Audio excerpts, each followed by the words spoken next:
We didn't say that, but level 2 request, yes, review. Thank you Chair. again, Members of Delegate. the committee, I appreciate it.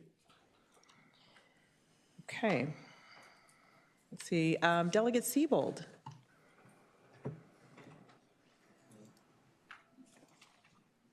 Good afternoon, Madam Chair, members of the committee. Good afternoon. So today I have for you HB90.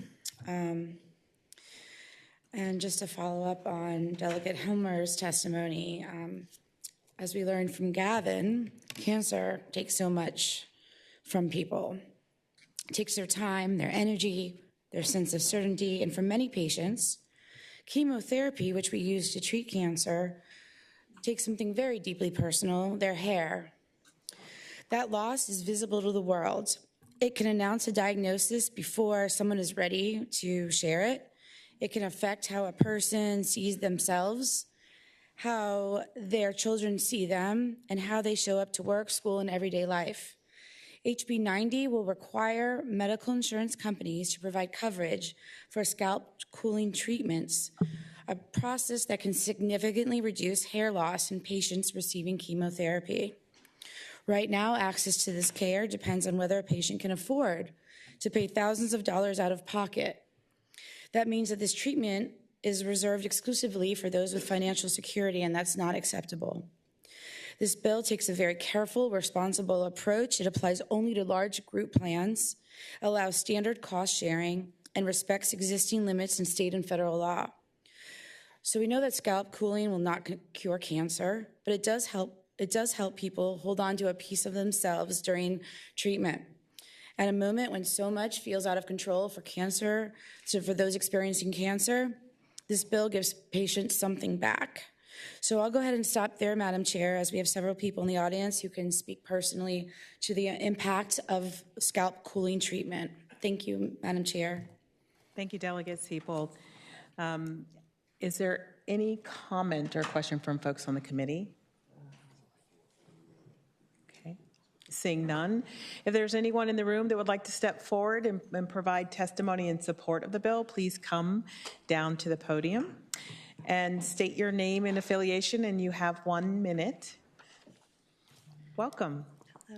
Hello, members of the committee. My name is Kirsten Millar, and I'm here from the Virginia Breast Cancer Foundation. We support this bill. We thank Delegate Siebold for carrying this legislation. As you can imagine, many women going through treatment for breast cancer will experience hair loss when they're going through chemotherapy, and it can have a negative impact on their well-being during what is a very challenging time. As the delegate mentioned, it can equal a loss of privacy. It makes the cancer more public. For some patients, their hair will never grow back completely, or it will grow back in different ways. And patients using cooling caps find that it helps the hair loss from being noticeable and obvious. And it improves their quality of life. We get calls to our office, oftentimes people asking about cooling caps and the technology, but frankly, many women just cannot afford to pay the price tag. Without insurance, patients can pay out of pocket ranging from $1,500 to $3,000 per course of chemo, and that's out of reach for many. So HB90 would help ensure more patients have affordable access, so we support this bill. Thank you. Hello, welcome. Hi, good afternoon, Madam Chair and members of the subcommittee. My name is Sarah Fishman. I'm a volunteer advocate with the Virginia Breast Cancer Foundation and a breast cancer survivor who has used scalp cooling technology.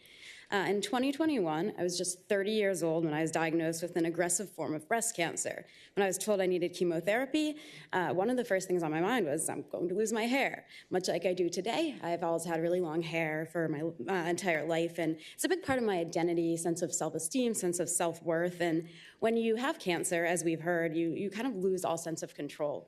You're already going through a life-changing diagnosis, and it's just one more thing that's out of control, makes you look sick, changes how people interact with you. It adds just to that emotional burden that already comes with a cancer diagnosis. I'm very lucky. I was able to afford this. I spent $2,200 just on scalp cooling technology over the course of my chemo, but most people are not in this position, so I urge you to support this bill so everyone can have access to this technology. Thank you. Thank you. That seems to be it for folks in the room. We do have two people online that would, we have one now? Okay, we'll have one person online that would like to speak in support of the bill.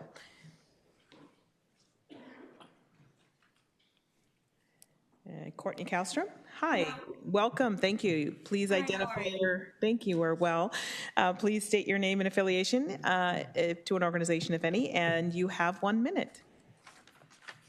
Hi, I'm Courtney Karlstrom. I'm a breast cancer survivor and also the founder of Hair and Hope, a cold capping nonprofit that helps people get grants for cold caps. Just like everybody else was saying, sort of the same story. I was 33 years old when I was diagnosed with breast cancer. I had 2 young children, and I am a teacher. And when I was diagnosed during treatment, you don't get to control a lot of things during that time, and your physical health is the main priority, which it should be. But the one thing that helped my mental health during this horrible time was being able to use scalp cooling technology or cold capping. I felt like I had some control over myself and what I looked like. When I looked in the mirror, I saw myself, and my 2 little kids saw their mom. People on the street didn't give me the pity look of when somebody is sick. And I felt like I had some control. My kids still to this day don't know that I had breast cancer, and that's a gift. And I'm very lucky. Now, I was so lucky to have my family and friends raise money for me during this time, but it does cost families upwards of $3,000 to do this, and it would be life-changing for insurance to be able to pay and help support of this cold capping or caps cooling technology. So thank you so much. Thank you. Thank you so much for providing your testimony today. I think that is all we have for testimony. Delegate Siebel, if you'd like the last words, some final words before we turn to the vote. Just grateful for the opportunity to present this to the committee. Thank you, Madam Chair. Thank you. All right, this committee operates on motion. Madam Chair, Delegate Sullivan. I feel like I should have this motion on a loop. I think this is another job for HERC. So I would move that, only because we have to, we would lay it on the table with the same requests before, that you ask the chair of the full committee to have HERC look at this. Mr. Gray's coming up. I'm Doug Gray with the Virginia Association of Health Plans. Just want to provide a little background. I've been checking with the plans. Thus far, I found that most who've responded to me cover it with medical necessity. So I think there's a couple things that need to be resolved. One is making sure what medical necessity means.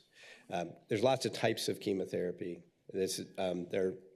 Some are oral, for example. I don't think you would use this for that.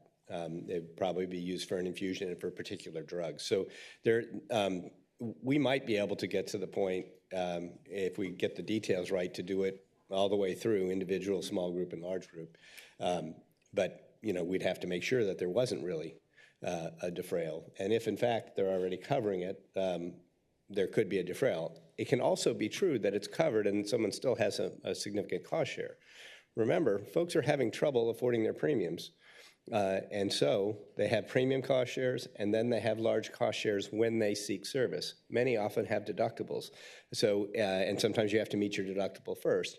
So it's not quite as simple as you might think. But I wanted to just share with you what I'd found out thus far, which is generally positive towards the experience. And if the advocates can share with me some examples, I'd be happy to try to track them down as well. But I do think we can get some good work done on this eventually. Thank you. And my apologies, I think we did not call for folks who were in opposition to the bill. So if there is anybody that, I understand, but I realize I didn't call that. So if there is anybody in the room that would like to speak in opposition to the bill, please come forward. Okay. All right, so there is a motion on the table. Second. Okay, the bill has been properly moved and seconded. If we go ahead and open up the board to place our votes, cast our votes.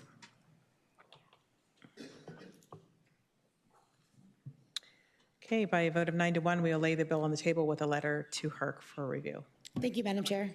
Thank you. Okay, I think our last bill by our Delegate Ballard, who's been waiting patiently on the committee.